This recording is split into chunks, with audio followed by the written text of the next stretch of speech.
ગોધરાની the Iqbal union high school પરીક્ષા કેન્દ્રમાં ધોરણ 12 બોર્ડની પરીક્ષા દરમિયાન વિદ્યાર્થીનીની અચાનક તબિયત લથડી હતી। પ્રથમ કલાક પૂર્ણ થવામાં આવ્યો ત્યારે જ વિદ્યાર્થી અચાનક ચક્કર આવતા અને ગભરામણ થતા શાળા કેન્દ્ર સંચાલક અને સુપરવાઇઝર દ્વારા તાત્કાલિક 108 એમ્બ્યુલન્સને જાણ કરવામાં આવી હતી અને વિદ્યાર્થીનીને તાબડતોબ ગોધરાની સિવિલ હોસ્પિટલ ખાતે ખસેડવામાં આવી હતી।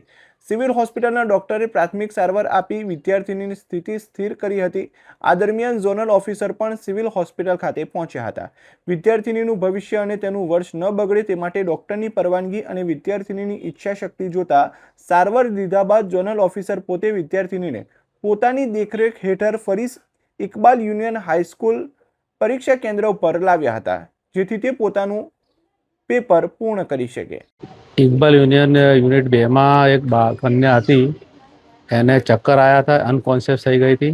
તો એને તાત્કાલિક 108 બોલાવી અને સિવિલમાં ટ્રીટમેન્ટ કરાવી।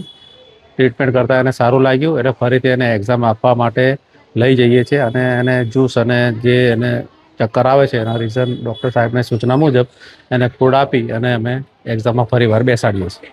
એનો સમય ના બગડે, એનું વર્ષ ના બગડે એટલે આપણે આપણા પ્રયત્ન કર્યા છે। આ ઘટનાએ સાબિત કર્યું કે વહીવટી તંત્ર માત્ર નિયમોનું પાલન જ નથી કરતું, પરંતુ જરૂર પડે માનવવાદી અભિગમ અપનાવી વિદ્યાર્થીઓના હિતમાં પણ કાર્ય કરે છે।